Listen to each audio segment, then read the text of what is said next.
Okay, Kate's here, Kenzie, JC, Kelsey. This is it. This is everybody. So this is going to be interesting. Um, let's see. All right. I hope you all had a good weekend. Everybody can hear me, right? Kate, can you hear us? Yes. Okay, perfect. All right. So I enjoyed reading your discussions about your experiences with childcare and your children's experiences with childcare. And I always told my staff that by the end of the second week of school, generally most of the crying had stopped. The majority of kids were adjusted to being away, even the youngest ones. Actually, the youngest ones have sometimes the easiest time because they don't really know what's going on. It's the toddlers and the early preschoolers that are like, why is mom leaving me? Or why is daddy leaving me? Or whatever. And this is something that we always experienced. And I don't know if you all have had this experience. A lot of times the first day would be no problem at all. Like kids get dropped off with no problem and they were fine. And then the second day that they came back, they realized like, oh wait, this is where she leaves me, and then I have to stay here and she's not here. And so that was always a little bit harder, and it's always harder on the parents than it is on the kids.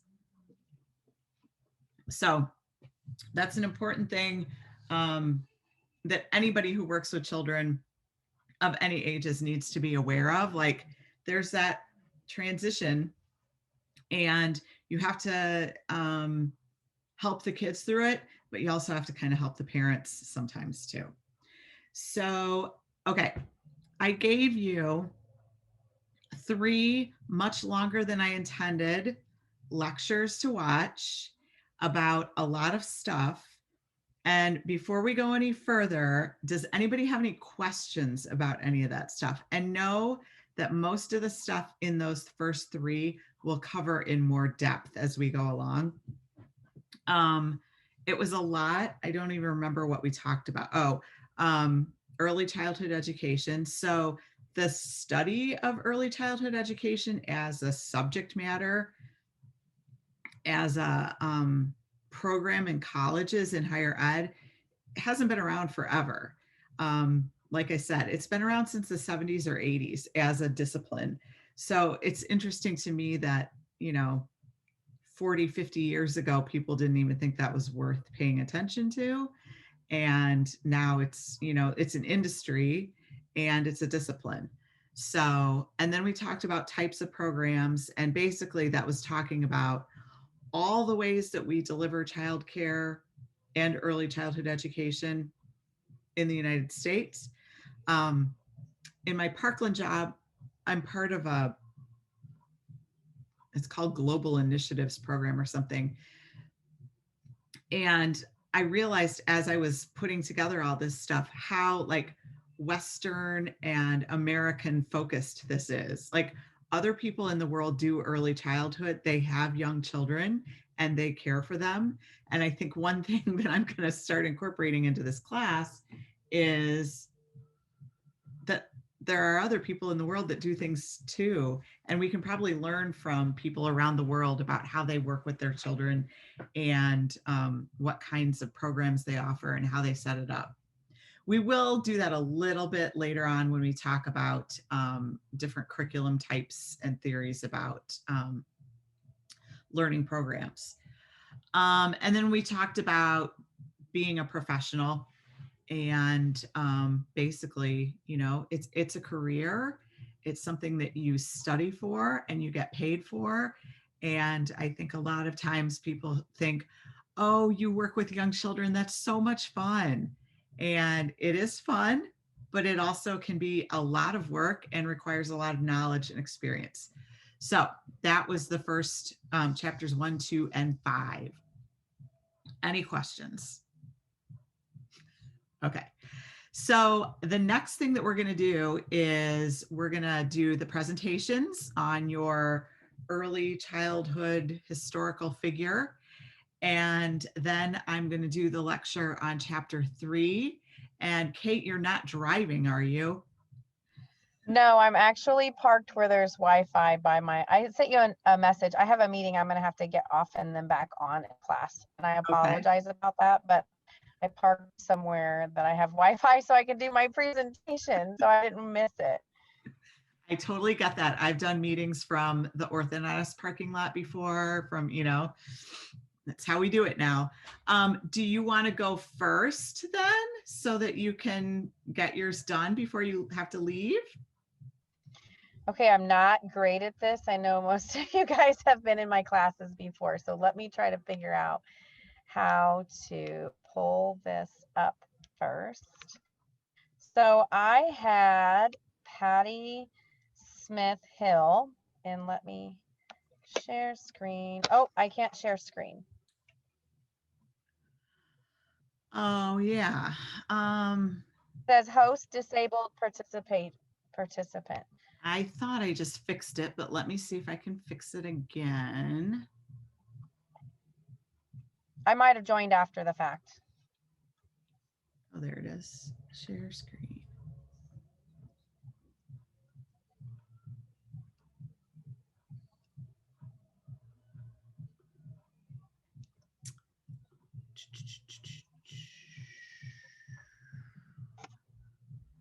Well, why won't it?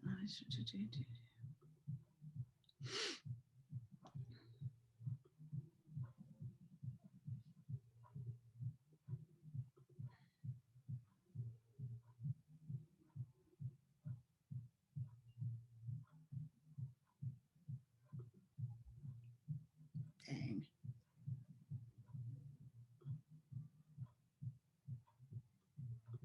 I just went through there and fixed it. Let me see if I can do it down here.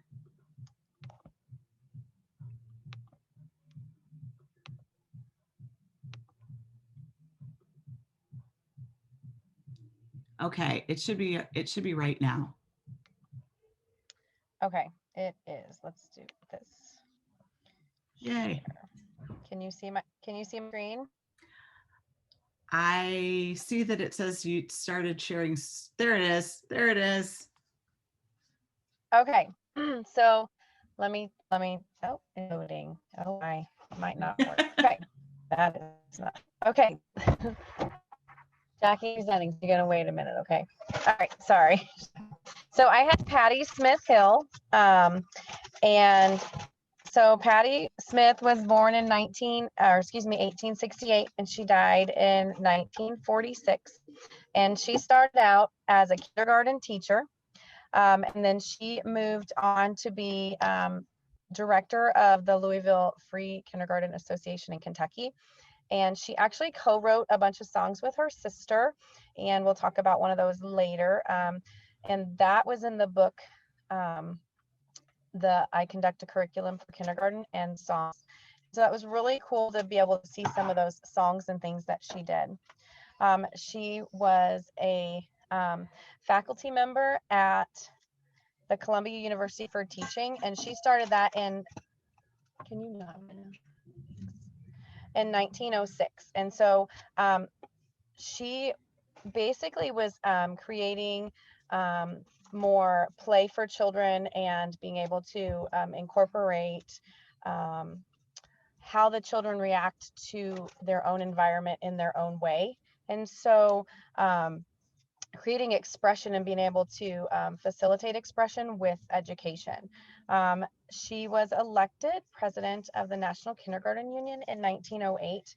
And that was a big deal because she became very important and a knowledgeable person in educating others about that concept. She started and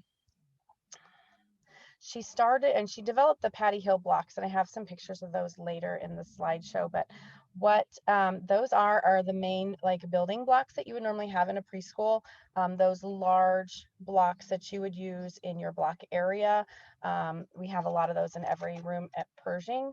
If you guys went to Pershing, we are required to have them in every room, in usually the car area or the block area.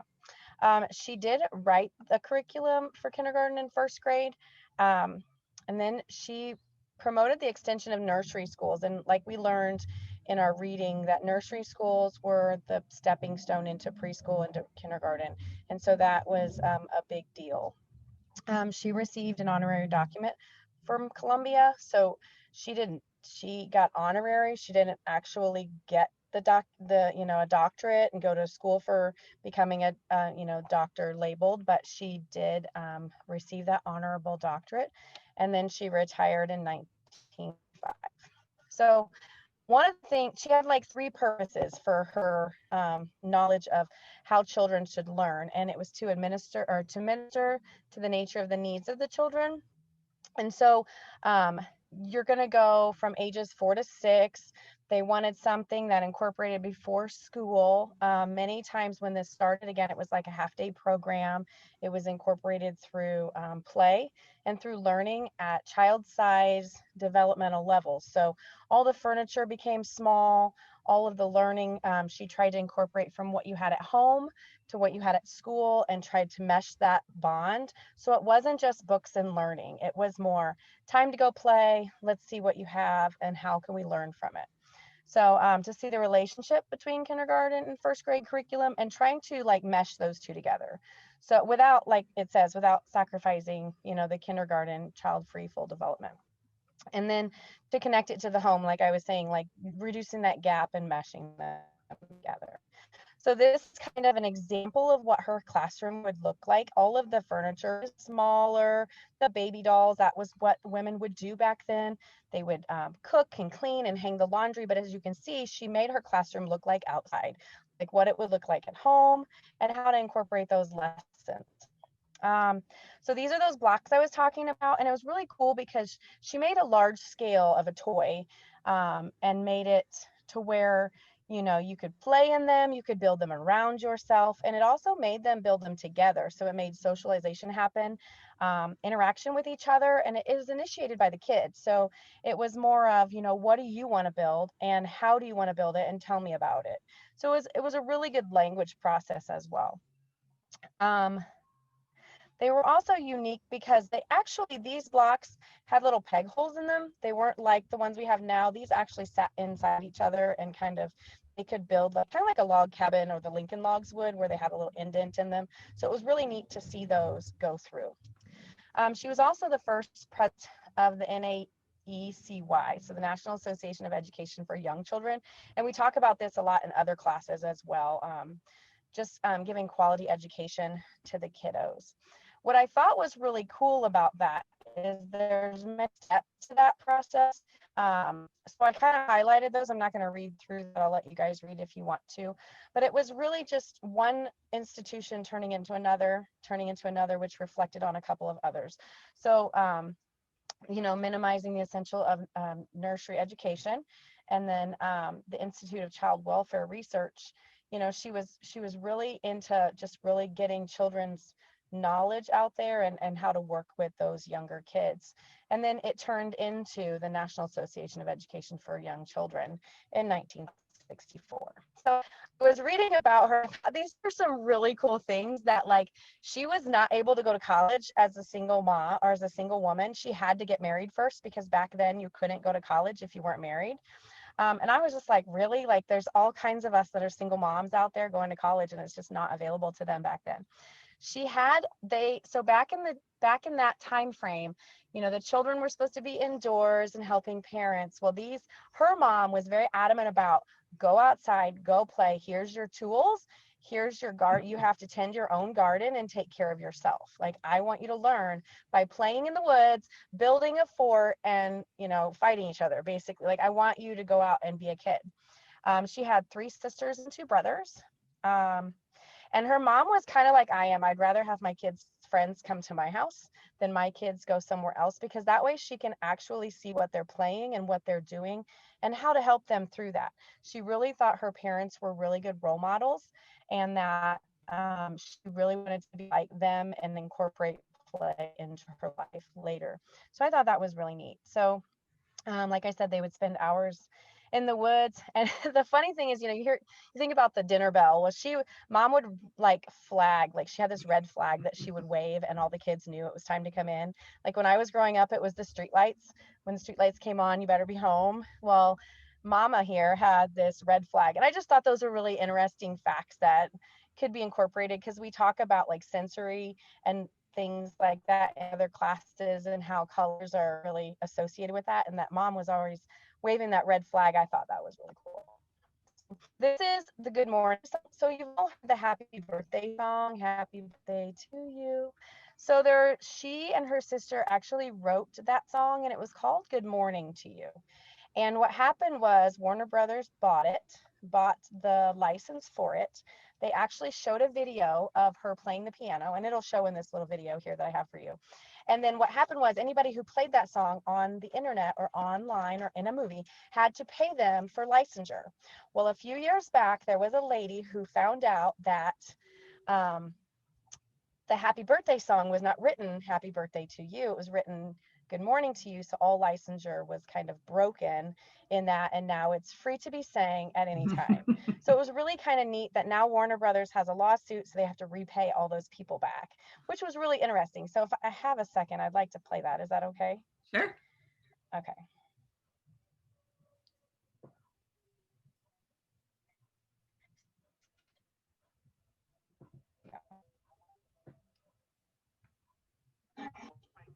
Hear it?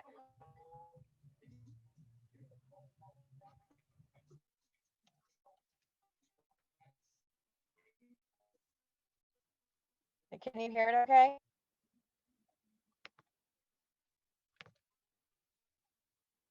Ah.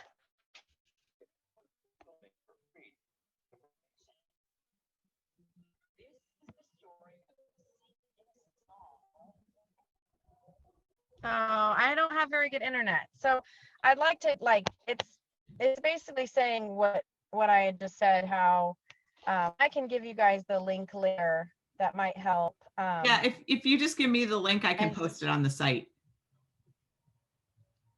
okay, yeah, I'll send that to you. It was really interesting to see how they got to go through all of that.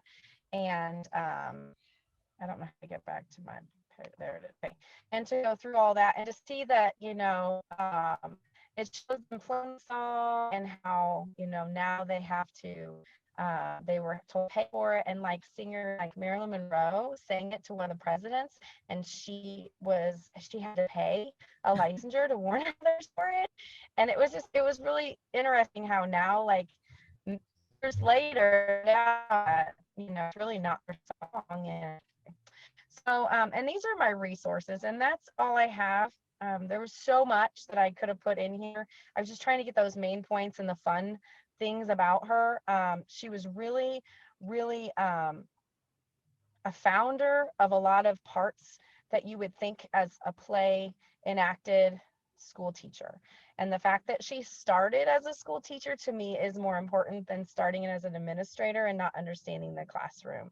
And so that was really really what I focused on, was that some people like to develop theories about things and not actually be in the classroom. And she started, which was really important to me. So. And it sounds like her theories were also based in her actual experiences as a child.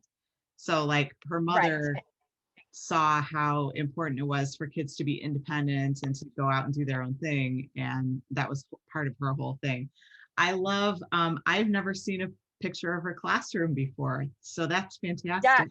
there was so many, and I was like, well, I'm just going to put like what the girls were doing, and then the ones of the blocks, like, because those blocks, that's the first thing I thought of. I'm like, I'm hoping that that's the blocks you're talking about, because that's what I've always heard them called, is the hill blocks. And Uh-huh. they don't say Patty Smith hill blocks. I've just always known them as the hill blocks. And so I'm like, that makes sense. Like that, I understand, so it was really cool, because those are the ones the kids run to, and they're very expensive. If you Yes. ever try to buy a set for like a home daycare, you might as well out pocket a few $100, like a lot. It's a lot of money. Right.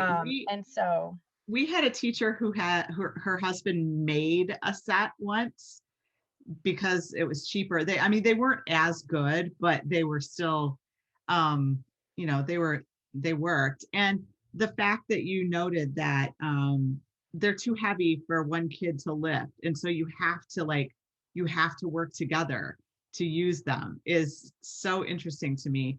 And there's a whole thread of people working in theories and working with actual young children where the toys that they're developing are sort of directing them to do things and directing their development. And when you're looking at toys for your classrooms or for your kids to play with or whatever, you need to think about what is this toy suggesting to a kid? What is this toy making a kid do to play with it? Yeah, to And a lot, socialize and ask for help and actually get that interaction between two children. Sometimes you don't want to get something that they can go do individually for everything. exactly. And you don't want things that there's nothing for them to do with, that it all is right there, that there's no way for them to think about it or be creative about it. Like, it needs to be open so that they can figure out how to use it. And what's interesting is I don't think anybody had Maria Montessori, did they? Okay. So Montessori toys are very different in that they have a very specific way that you play with them.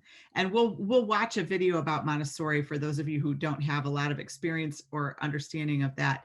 Like, there is only one way to play with Montessori toys because they're for a different kind of purpose. It's not about working with others necessarily or thinking creatively. It's about knowing how to be successful and the toy sort of leading you to the goal. So really great. That was excellent. Patty Smith Hill is fascinating.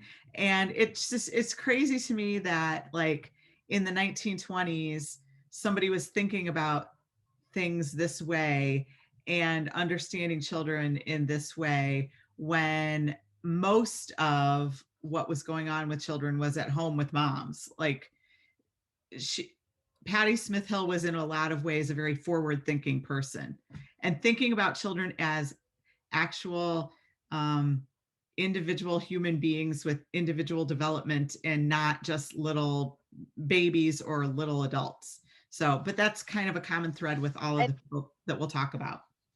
I thought what was really cool was it wasn't segregated by sex. So they didn't just learn about how to keep house. They had to go out in the woods and build things. And she separated that before its time, if you Yeah, would have called it that, because back then they still had to wear African American children didn't attend school with white children. And so it right, was very segregated. And she was all about having, the poor there and trying to reach out to the kids that were underdeveloped. So it was right. really neat.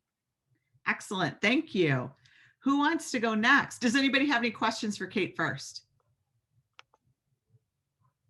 No? Okay. Who wants to go next? Kenzie. All right. Kenzie, who did you have?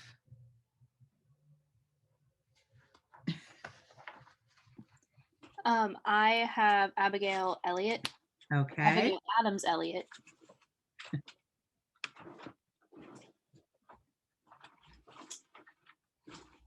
Trying to figure out.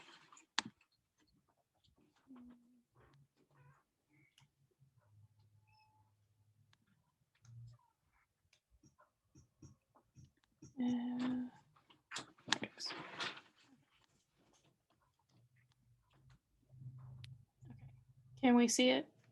Yes, ma'am. Okay. So,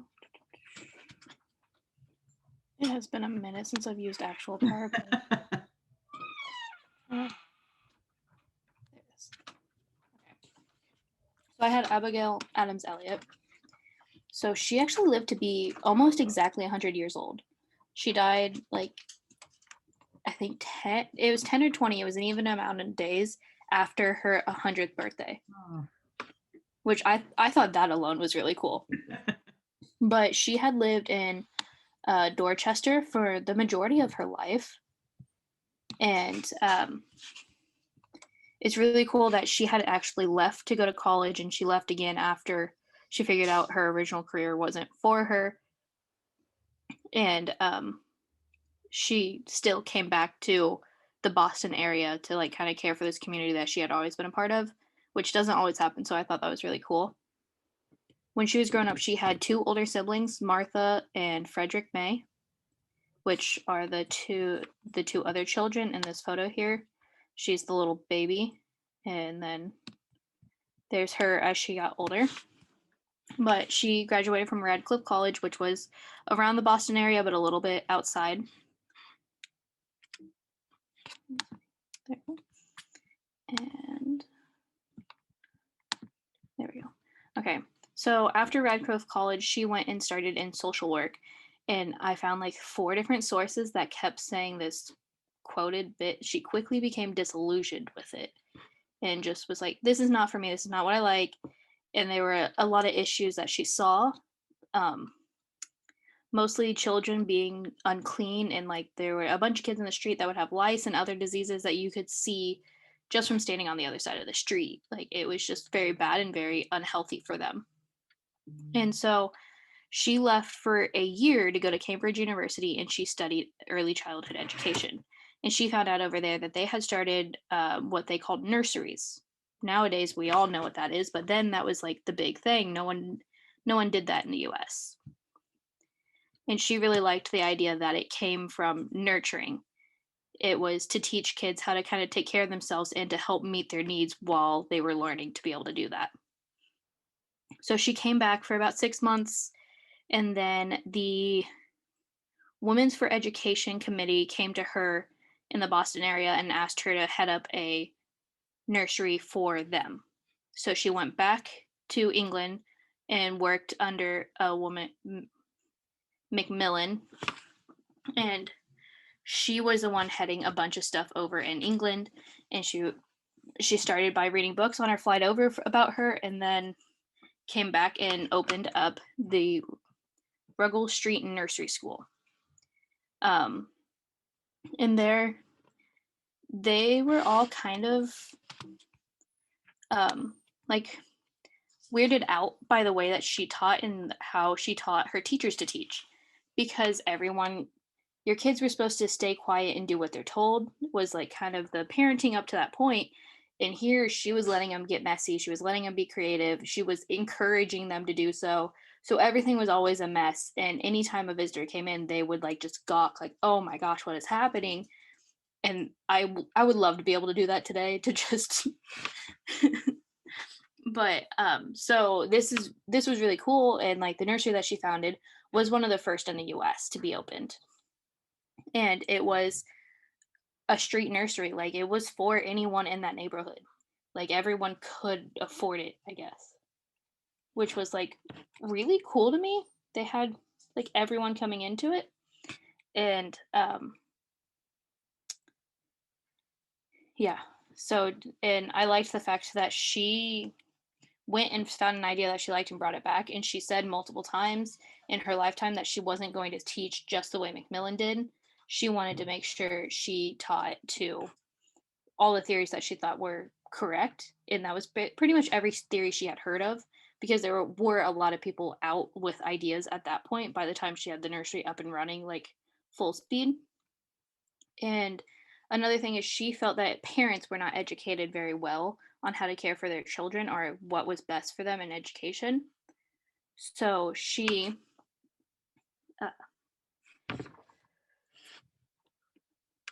so she really just went and found information and gave it to parents in a way that they could understand it, and she educated them on how to take care of their children as well as trying to take care of their children.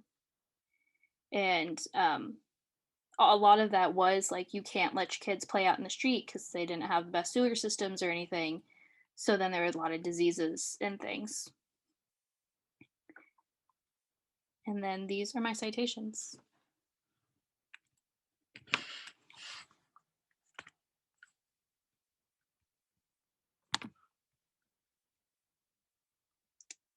You're muted. Okay, I didn't realize when I set this up on my free Zoom. So we're almost out of time. So here's what I'm going to do. I am, and it won't let me upgrade it here. I'm going to send you all a link. We're going to take a 5-minute break. I'm going to send you a link to a new Zoom meeting. I apologize, and I will learn this for next time. I'm not going to use the free, I don't know why I did that. So check your email. I will send you a link in 2 minutes. Okay.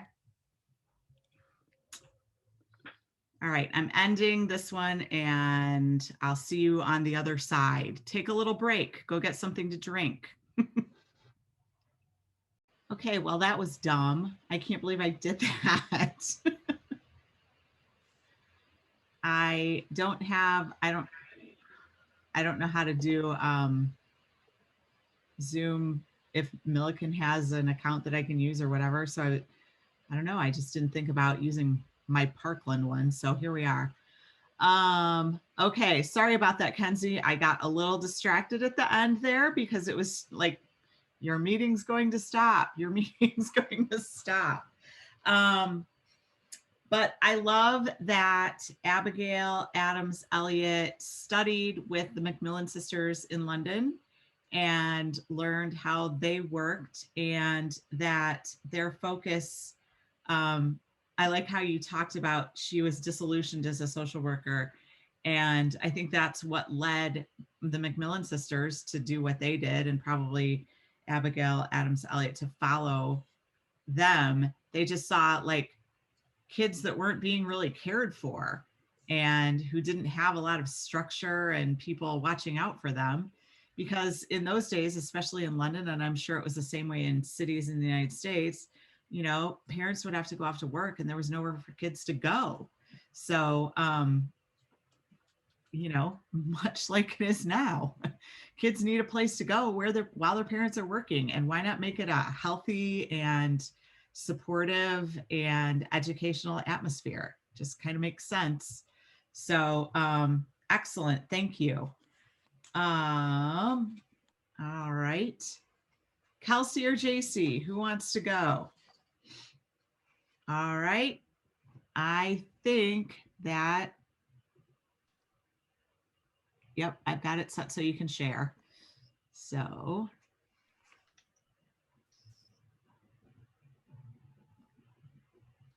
oh no. Earlier when I did that, my thing came up. Now it's not.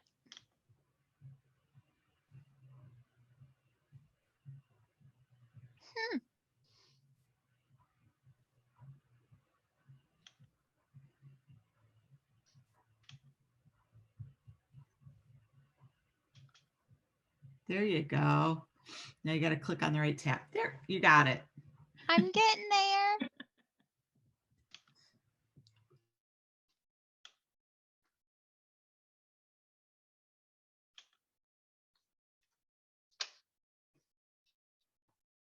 Susan Isaacs, The Power of Play.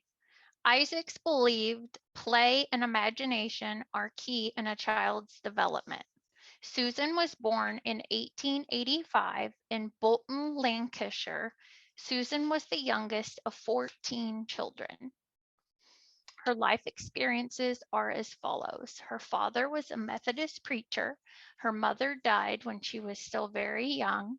Isaacs quit school at 15 and traveled abroad, and she returned to England to teach.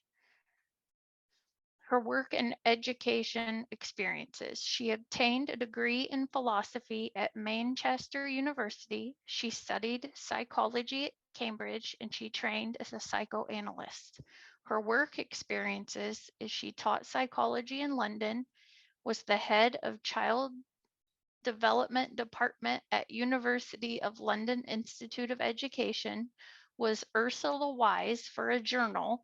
And as far as what Isaacs did for her part as Ursula Wise, it was a column in a Nursery World journal where parents and nursery nurses would write in with various questions and concerns, and Ursula would answer the questions.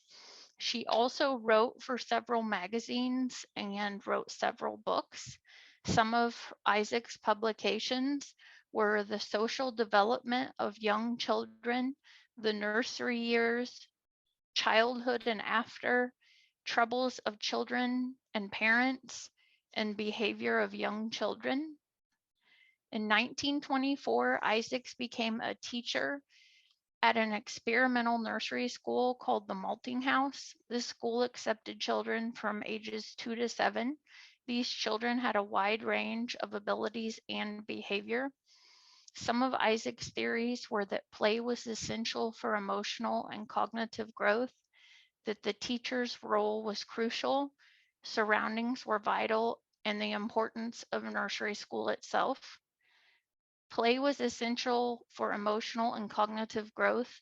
Children, while at play, are constantly tapping into the world around them through experience, problem solving, creating, and learning. Isaacs believed when children were at play, it was a form of self expression. It was during play where children also build relationships with others around them. Isaacs thought emotional play was a way for children to work through fears, fantasies, and wishes. Teachers' crucial role. This role needed to have a balance of love with the ability to express aggression, to allow the open, free environment where a child can flourish. Isaac followed some of her predecessors' leads of getting to know each child and their needs and keeping track on note cards. The teachers would interact and mostly observe the children to obtain this information. This allowed for a more detailed plan of study for each child. Surroundings were vital. The way Susan Isaacs planned the environment inside and outside the nursery school sounds like where many of our ideas have come from today, with tiny sized tables and chairs, colorful items, crafts, soft surfaces for naps, playhouses outdoors, sandboxes. For the nursery school surroundings, Isaacs was inspired by Froebel and Montessori classrooms. These classrooms were made to be a stimulating and prepared environment. These pioneers believed this was the most engaging environment for learning and play. The importance of nursery school. Isaacs believed nursery school should be a loving environment. A home away from home should be a part of every child's life, and it provide different surroundings for the child, which stimulates learning. And challenges she faced was losing her mother as a child, behaviorists coming against Isaacs for her theories, because behaviorists believe parents are to blame for the child's bad behavior. They also believe that all children should be treated the same, and many others came against Isaacs for her theories. Contributions to ECE from Isaacs are free play for children, still utilizing indoor and outdoor play equipment, and observing children to discover their individual needs. And there's my resources. Excellent. Thank you. I was not Thank as you. familiar with Susan Isaacs. And what I think is interesting is you see across the board, people are thinking about children in similar ways. So a lot of the things that we do because of the work of Patty Smith Hill and Abigail Adams Elliott and Susan Isaacs, because they were all sort of watching children, observing how they played and what they did, and then saying, well, it would only make sense if we had furniture that was their size, right? Or if we had blocks that they could move around. I want to backtrack. I always say that we didn't start studying early childhood as a discipline until the 70s or 80s. And what I mean by that is you wouldn't go to like undergrad and study child development prior to the 70s or 80s. There were people studying it, but it was generally in like a grad program, like what Susan Isaacs was doing. She was in studying psychology and and then child development in a university setting, higher ed, or, on the ground, like Patty Smith Hill and Abigail Adams Elliott. It wasn't an organized discipline in an undergrad setting like it is now. And it wasn't even really an organized discipline in a like grad program. It was, I'm a psychologist and I'm going to study young children, or I'm a sociologist and I'm going to study families and young children. It wasn't, I study young children and development and how they work. So, okay. Any questions about Susan Isaacs? All right. Kelsey, I think you're up. Okay.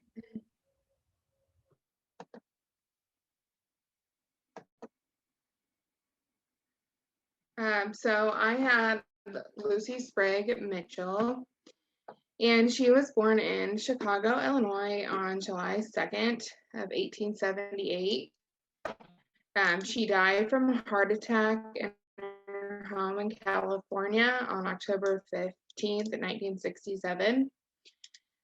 She was most commonly known for being the founder of Bank Street College of Education, but she accomplished many other things, and I'll go into detail on those. So her life experiences, she was raised in a Puritan household and was 4 out of 6 children.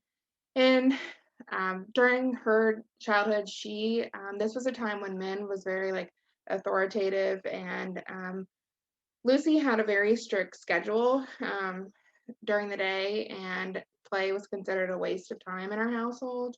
Lucy's parents set very high expectations for her, and it left her feeling like she was unable to please them and very lonely. And she used these feelings to motivate her to create a different idea about children's role during adolescence. So after school, she went on to Radcliffe College in 1896. And this was a time when higher education was uncommon for women. During her time at Radcliffe, she studied John Dewey's theories, which his theories recognized children's needs to learn through play and direct experience. So she was the first dean at Berkeley, and she was actually the first woman faculty member as well in 1906. This was a very challenging time for women because this is when they were just starting to acquire rights. At Berkeley, she lectured in the English department and promoted educational and career opportunities for women. Parenthenia was a very famous showcase that Mitchell organized, and it was about historical women. She went on to leave Berkeley in 1912, and her reasoning was to explore different fields of work for women. In 1916, Lucy organized the Bureau of Educational Experiences, which was most known for coordinating and sponsoring experimental schools, studying children, and establishing a nursery school. So kind of the timeline of her work at BEE, it was founded in 1916 with Lucy, her husband Wesley, and then Harriet Johnson. In 1919, the nursery school was established, and then in 1930, Mitchell included the teacher training program. This included her well-known philosophy of the whole teacher and the whole child, and her idea was to focus on the child's mental, physical, and emotional needs, which she believed built a more progressive humanistic society. So in 1934, BE Nursery School was renamed Harriet Johnson after she passed. In 1935 to 1951, Mitchell did each year an annual long trip to Morgantown, West Virginia. And this is where she just exposed teachers to new physical, social, and political environments, and expanded their concepts of human geography. In 1937, she organized the Writers Lab workshop, which connected professional writers and students of co-op teachers. And then in 1943, she was elected the chairman for the New York City Board of Education. And they actually asked her to give workshops for teachers based on her theories. So BEE was renamed Bank Street College in 1950. And this was a co-op for teachers to confer Master of Science degrees. In 1954, a full elementary was established based on her methods, and they were grades 3 through 13. And then in 1965, a new president took over Bank Street. So this is when Mitchell retired. His name was John Meyer, and he actually went on to start the Head Start program. So she had her fair share of work in Berkeley and stuff, and she also was an author. This Here and Now she wrote in 1921, and this was everyday life rather than fairy tales. It was most commonly known for its vibrant use of language, and his book was written to reinforce developing levels of cognition and socialization. So just her contributions at a glance. She promoted education for women at Berkeley, and she did this by community trips, poetry readings, and then her famous showcase. Her work at the BEE, which studied young children to find out the best environment, her professional development workshops for teachers, Bank Street, and then which allowed Master of Science degrees and also workshops. And then she was an author. She wrote Here and Now, which was very popular, and then Our Children in Our Book.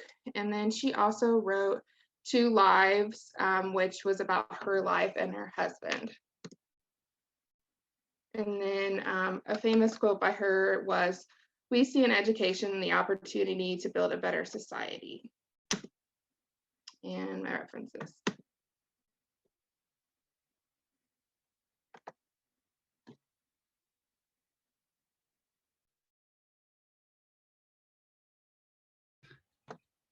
Okay. All right. Thank you.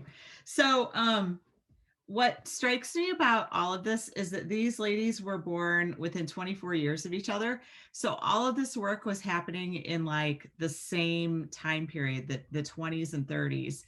And I wish I had a better understanding of like the way American society and American education was going at that time, to know like what was the reason that people started to think about educating young children and working with young children. Why was it then? And then the other thing that I'm always struck by is a lot of these women didn't have children. Like, and there's, you know, they had careers, which was unusual for women in those times. And so, but they made children their career. So it's really interesting to me. And another thing, I think you said Lucy Sprague Mitchell's father, was it Lucy, or was a minister? Is that right? Was it Patty or somebody? If you go, Susan Isaacs was okay, a Methodist preacher. if you go through a lot of the child development theorists and you know, the big names, people who were doing stuff and learning stuff and teaching other people stuff, the parents of those people are almost always teachers or ministers. And that always strikes me like clearly they were people who thought education was important, and also people who thought about, you know, children as an important part of society. Like, I think that before those days, children were just somebody that was hanging around, that was, you know, when they were old enough, they could help you milk the cows and, you know, harvest and work around the house or whatever. And then eventually they grow up and move away. But these people, this group of ladies and other people, realize that they are at a unique stage in their lives, and the things that we do with them when they're very young make an impact for the rest of their lives. And also, by the way, they don't really take care of themselves. So if parents aren't able to take care of them, other people need to take care of them. So I'm always just struck by that. Like we think about that as like a long time ago, we're talking 100 years ago. People were just sort of realizing, oh my gosh, kids think differently than we do. They move differently than we do. All of the stuff that kids, is unique to young children, people were just sort of starting to understand 100 years ago. So that's why we do this. Part of the reason why we do this is so that you guys can see, and I think it worked here, why we do some of the things that we do in classrooms, why we have the big blocks, why we have classrooms that have homey elements in them to help kids feel at home, because this is most likely the first place they've been other than at home with their family. Why we do things like why Head Start has dental care and nutrition. I mean, you can trace that right back to the Macmillan sisters and their nursery in the streets of London. Like, these are children that we need to help. So I think it's important that you have a little deeper relationship with the people that, started this and that really cared about what happens to kids. So there you go. That is some really interesting information about some early childhood historical figures. And there's a whole bunch more. And there are a lot of resources. If you are looking through your book and you go, oh, I'm really interested in Maria Montessori, we will talk about her more in week 3, I guess, or possibly 4, maybe both. Okay, so I'm going to go on and I'm going to give you the chapter 3, Defining the Young Child lecture. And I will tell you this, the way this book is set up, chapter 3 focuses on word pictures, which is not something that I ever learned until I started using this book. It makes a lot of sense. I think that this is a very tiny little dip into child development. Like, what this book offers in this chapter is the bare minimum of what one needs to know about working with young children. And since that's not really a focus of this class, this focus is on the history and methods of early childhood education, we don't spend a huge amount of time talking about child development per se. Instead, we talk about it the way this textbook talks about it. So if you took my child development class, you'd get a whole bunch of other stuff, a whole bunch of more specific, much more ages and stages kind of stuff. This is really sort of helping you understand the basic how child development works. So I will attempt to share my screen with you. It looks like that one.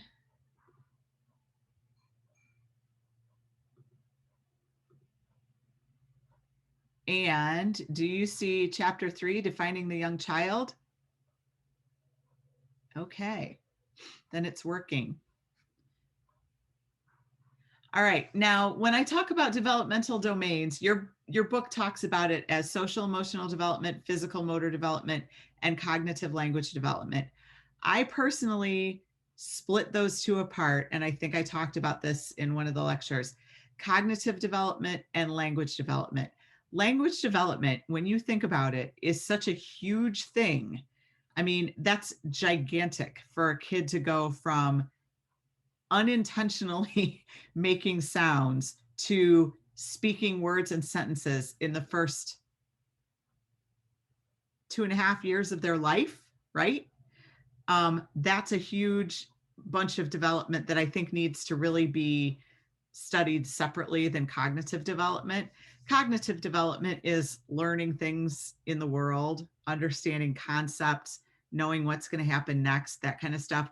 Language development is both a cognitive and a physical development because, and I think I covered this, you have to be able to look at how someone is speaking, figure out how they're using their muscles and their voice.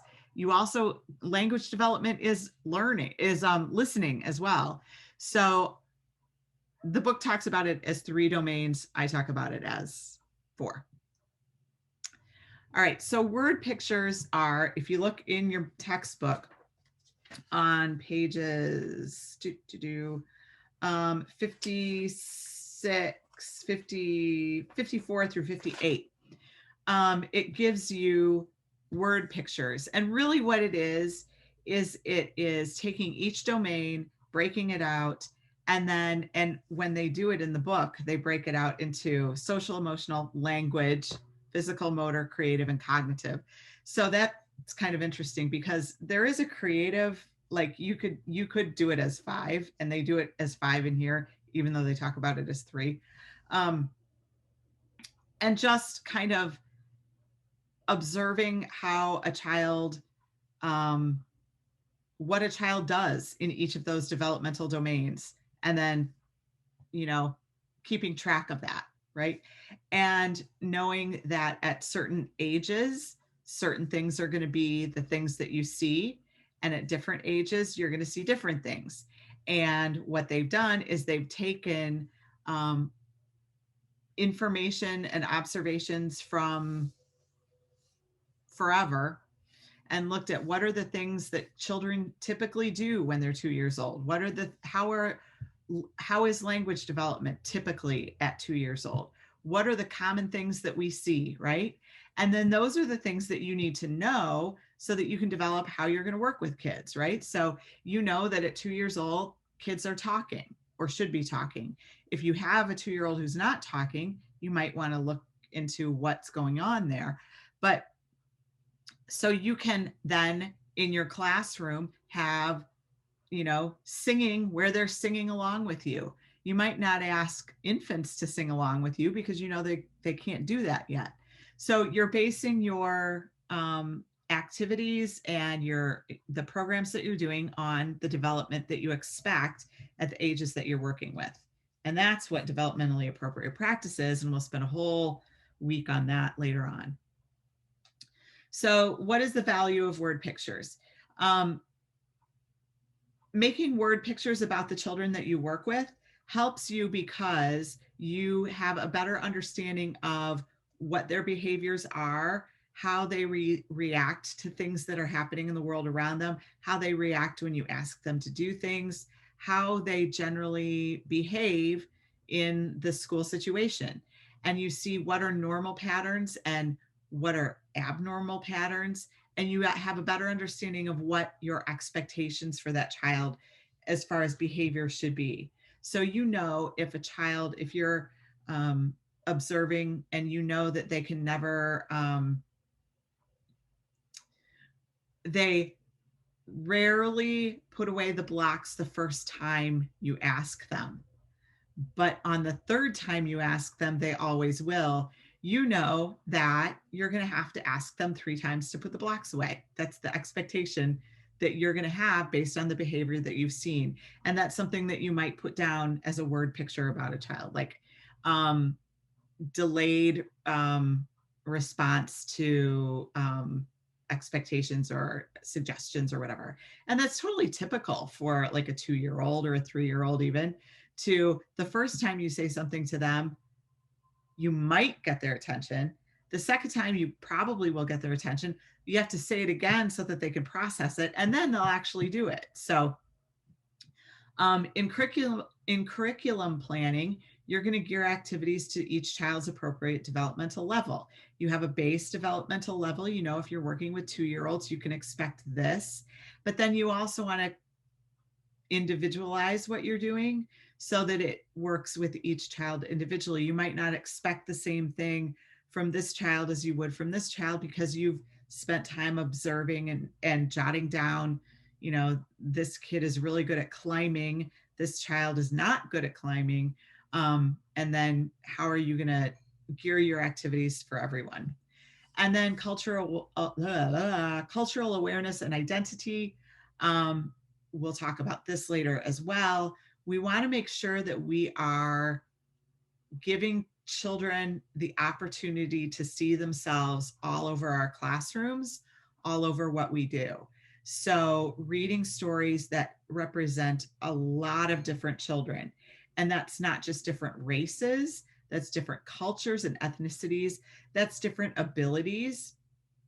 So, you want to be able to show children in wheelchairs or children who use assistive devices, because these are people that children are going to encounter, right? And also, you may have children in your classroom that you want to feel comfortable and like they have a place there. And then developing art projects demonstrating the world's peoples and traditions. Again, we don't want to just focus on white Western culture. We want to make sure that we're involving all children in the classroom in ways that are appropriate and respectful. So when you are doing word pictures, which are basically observing and jotting down things, you want to make sure that what you are seeing, what you're actually seeing, is what you are talking about. So you need to look at that individual child and not, this child should be doing this because he's this age. Yes, a child should be at a certain level, but not all children have been exposed to the same things. Not all children are interested in the same things. And so what's typical for one 3-year-old may not be typical for every 3-year-old. So make sure that your biases about what a 3-year-old looks like isn't getting in the way, right? So sometimes it's hard to do that. It's hard to think about, not every 3-year-old does the same thing. And we want to have sort of a base, but we want to make sure that we're understanding all children sort of individually. Make a profile of the whole child and resist the tendency to categorize or stereotype. So you don't want to go, well, she's a girl, so she must be interested in dolls. Not necessarily. Or he's a boy, so he only wants to play with trucks. Not necessarily. Or she's from a farm, so she only understands animals, So you want to make sure that your whole child is looking at basic stuff and not making those kinds of judgments or impressions. Get a perspective on the range of developmental norms a child exhibits over time. So one day, a 12-month-old may be standing up and walking around, and the next day they may crawl. Just because they walked that one day and crawled the next day doesn't mean there's an issue. It may be that they're tired today and they just don't feel like getting up and walking around. Now, if they walk for 6 months and then all of a sudden they start crawling all the time, that's a cause for concern. So you want to make sure that you're looking over a range of time at your development. It's not just one day they stop sucking their thumb and then they start sucking their thumb again or whatever. You've got to have time. You have to look over time at what children are doing. And then norms refer to average behavior or typical behavior. All right, children go through most of the stages in the same sequence, right? Most children crawl before they walk. Most children talk before they read. Most children walk before they talk, right? So those are guidelines, and you generally see children do those. Sometimes children don't crawl. They just do a weird thing and then they start to walk. It happens. So that's why it's important to look at a child's development over time and not just like, oh my gosh, this one day he wasn't walking. That doesn't necessarily mean anything. Word pictures, again, should only be used as a guideline. So we're not diagnosing children's issues with word pictures. What we're doing is we're observing the way a child behaves and the things that they do and their development over time as a guideline for future development, for figuring out what I want to do with that child, for knowing what if I'm seeing development progressing. And then focus on what the children can do rather than what they cannot do. This one's really important. So we want to always talk about what children can do, what they're doing well, and what they might need to work on, but not, especially when you're talking with parents, you don't want to be like, oh, I don't think that Josiah can read or um, can talk. I haven't noticed Josiah talking at all, and I'm wondering what the story is with that, or I'm concerned about that. At some point, you maybe do want to say that, but for the most part, what you want to be thinking about is Josiah making noises? Is Josiah pointing at things? Is Josiah communicating in a way that he can communicate? So does he have an understanding of what it means to communicate? Is he getting people's attention?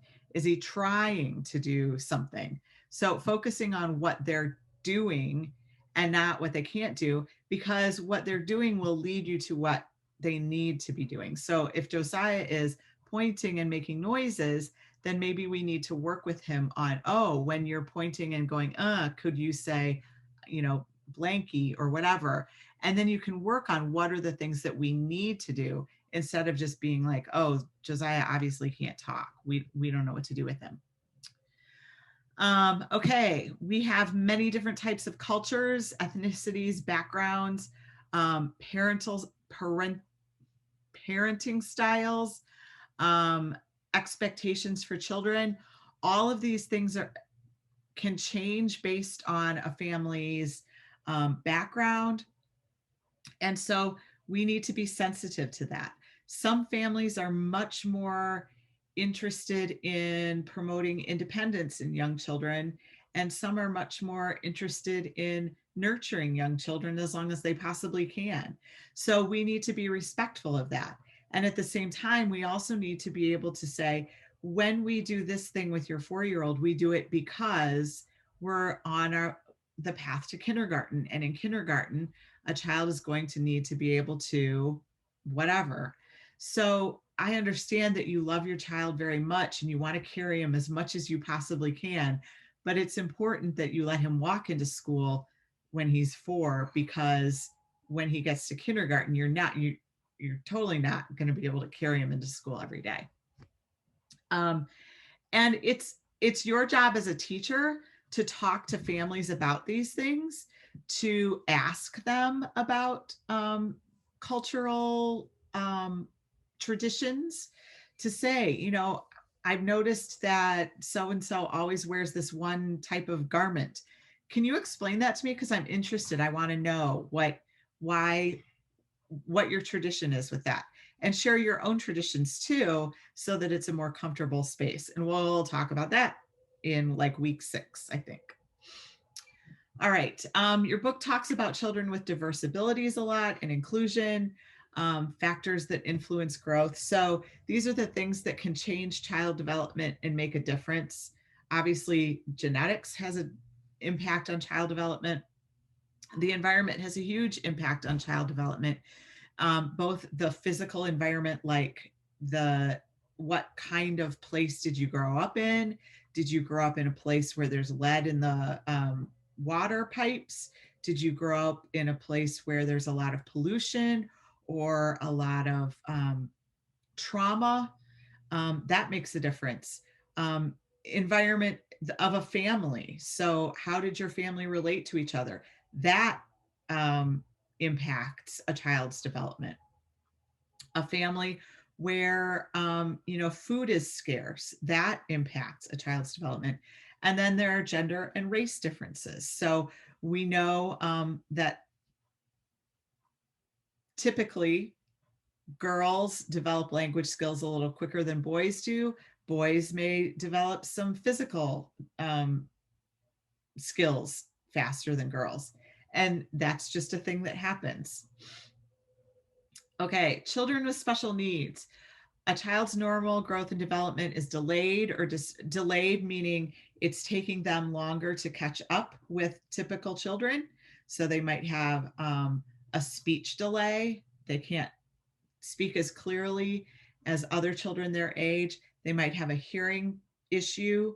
That would be distorted, atypical, or abnormal. And then severely or negatively affected. So first is delayed, which means this is a skill that they are developing. It's just not coming as quickly as everyone else. Distorted, atypical, or abnormal is this is a skill, for lack of a better term, that is not developing correctly, but it's not completely gone or completely not working. Like you might have a hearing disability, you might have something where you don't hear clearly, as opposed to severely or negatively, you may not be able to hear at all. Same thing with like vision or speech too. And then other physical delays would be, walking, moving, that kind of stuff. Okay, learning disabilities are a different story. And that is when children have trouble with their memory, or they have trouble reading or writing or doing numbers. And a lot of times what you'll see is a child has great strength in one area, and then in another area they're lacking. So I had a kid who he was a 3-year-old, and he was a super athlete as a 3-year-old, super duper athlete. He could throw and catch a ball like a baseball, like nobody's business. He couldn't write his name to save his life. He couldn't write a letter, right? And it wasn't, he caught up with everyone. It was really just a delay. But a lot of times what you'll see is a child who's really good at one thing, there will be another area where they're not as typical. Your book talks about some specific disabilities that children often have. So we've all heard about ADHD. And I think there are a lot of children who are diagnosed with ADHD, who may or may not have ADHD, because there's some squishiness to the way we diagnose it. All school age children have all of these, right? It's a problem when it is negatively impacting their lives, like when it's profoundly impacting, like the restlessness never goes away. They never can follow through on anything. They're always distracted, right? If a child is restless, or they're distracted, or they're not being friends with everyone, that doesn't necessarily mean they have ADHD. When they have ADHD, it's when these things are having a super negative impact on their world, right? And what you always want to do is use positive guidance strategies. And we'll talk about that a little further on. With ADHD, often with autism and autism spectrum disorders, what you need to do, what helps children the most, is telling them what they should be doing. And that's also with typical children. They need to know what they should be doing. Telling them what they shouldn't be doing doesn't help them, because you're not showing or telling them what the right thing, what the expected thing is, right? When you say, no running, okay, so what am I supposed to do then? So positive guidance strategies would be like, oh, we're going to walk when we're in the classroom because we don't want to run into and hurt people. Or, no yelling. Well, all right, except what do you want me to do? So we use our inside voices, or we use our quiet voices. Using positive guidance strategies is helpful specifically for children on the autism spectrum disorder, children with attention deficit hyperactivity disorder, and typical children too. The less we say no, the more kids really pay attention and do. So Asperger's syndrome is part of the autism spectrum disorders. And one of the highlights of Asperger's is not having typical social skills. So often a child with Asperger's will be super focused on something and not other children in the class. They'll be in the corner by themselves, doing their own thing. And a lot of times children with Asperger have a focus of one thing. You know, it might be trains, or it might be dinosaurs, or it might be princesses, or whatever, but it's beyond the focus that a typical child would have, right? It's all about the trains all the time, constantly. And with Asperger's, it often, those children have like this beyond normal intelligence. So they may know everything there is to know about the parts of a train engine, or every kind of train or airplane, or, you know, they've got this hyper intelligent, hyper focused thing that they do. Okay, so then your text talks about inclusion. So what we do is we include. We try to have children be as integral a part of the classroom, all children at all levels, as possible. This is what we do. Children with special needs need to be in the classroom with children who are typically functioning. It helps everybody. It helps typically functioning children learn to be patient and to understand people with differences. And it gives children with special needs some role models and some more typical relationships. And so what we need to do is make sure that when we have children with special needs in our classrooms, that we're developing things that everybody can do, that everybody can have success with, and making sure that each child in the classroom has some success. Okay. And then children who are gifted and talented. So we don't talk about that as much. And there are often children who are way beyond developmentally the people in your class, right? So you may have a 4-year-old who is reading. What do you do with that kid? That's almost sometimes as much of a problem as a child who has developmental delays, because Mr. 4-year-old who can read, excuse me, gets bored and gets antsy and becomes a behavior issue because he's not being challenged and he's not being paid attention to. So what do you do with that child? Well, that child can become a role model for other children. That child often becomes sort of an assistant to the teacher. And, you know, a lot of times what you need to do with that child, a lot of times I've found that the most challenging, and this is probably not appropriate and not research based, but some of my most challenging boys over the years were the smartest boys, the boys who wanted to be leaders and who wanted to be in charge of things. And they didn't know socially necessarily how to do it. And they got real angry about it. And those boys, if you gave them responsibilities and you gave them tasks and you gave them some guidance, would often be some of the most interesting and often best behaved kids in the class if you just worked with them in the right way. Does that make sense? Okay. And it's not just boys, but often boys don't channel that behavior quite the way that girls do.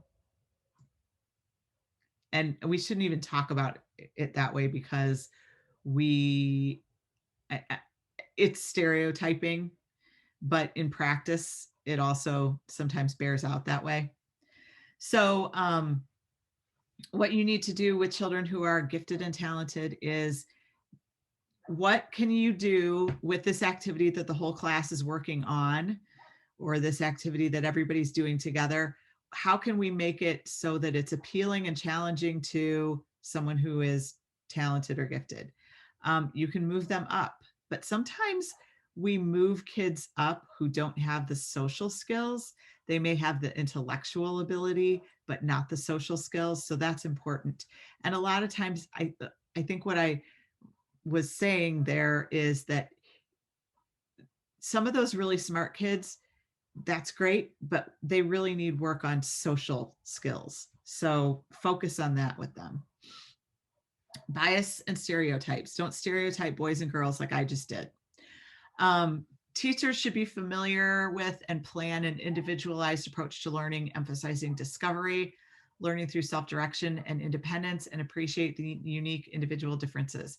So what we heard back with Patty Smith Hill and Abigail Elliott and those ladies, independence and self-discovery are how kids learn stuff. And so you need to make sure that you have opportunities for that. A teacher cannot allow a child to be rejected based on gender, race, ethnicity, or special needs. Rejection is not permitted. You need to be able to work with all children. And sometimes you'll have kids that you just don't really enjoy working with for whatever reason, but it's your job to tolerate it, to do it, and to be the best teacher that you can be for that kid, right? A lot of times, the kids that are hardest to teach end up being some of your favorites because you were able to meet the challenge. And often, especially with young children, the bond that you develop is strong because you've had to spend a lot of time figuring each other out.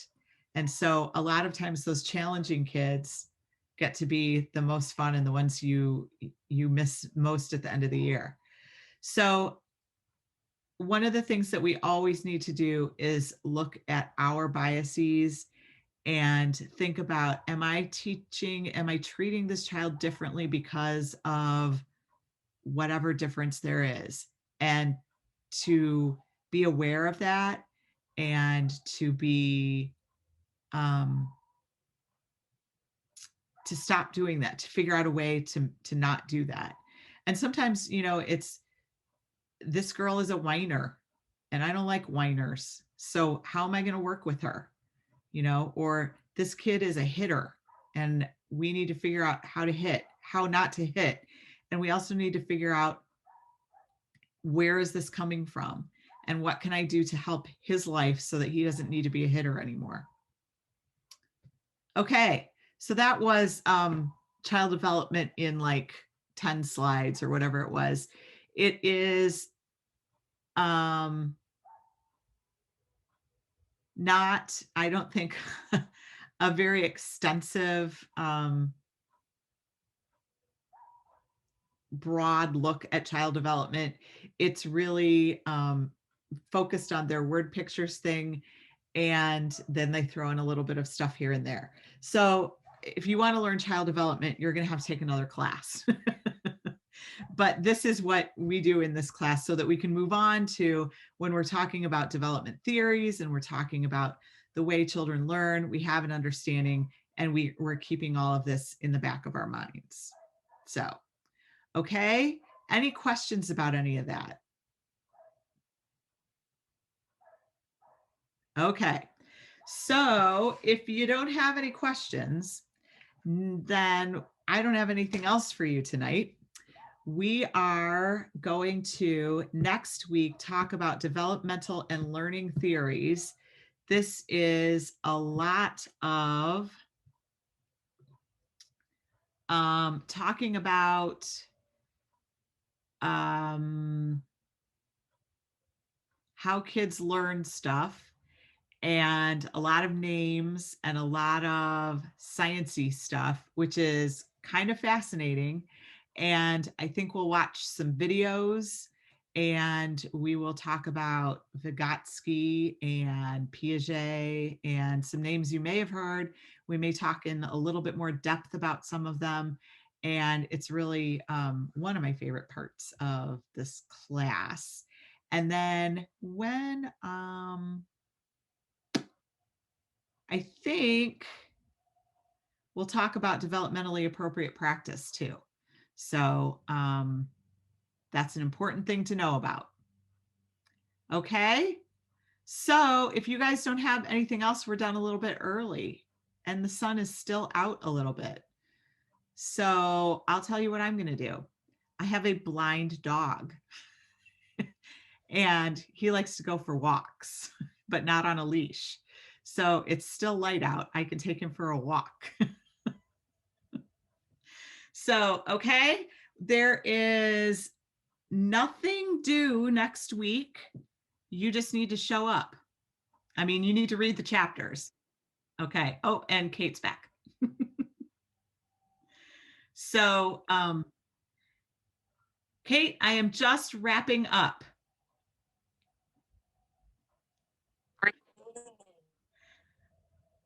Can you hear me?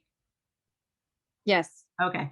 So we're just wrapping up. I've recorded all of the lecture and I will put it back together in the two parts together and post it since I had that mishap in the middle. And we will meet again next Tuesday night and we'll talk about developmental and learning theories, developmentally appropriate practice. And all you have to do for next week is read some chapters and do the discussions. I've posted the discussions now through week 7, I think. So you can go there and do that. Okay. Awesome. Thank you. I'm so sorry. I kept trying to log into the old one and it Oh, wasn't sorry letting about me. that. That's okay. I will have it fixed for next week. I promise. We won't have that weird break in the middle. So, okay. Have a good week, everybody. Let me know if you need anything. Text me, call me, email me. Okay. All right. Thanks. Bye. Bye. Bye.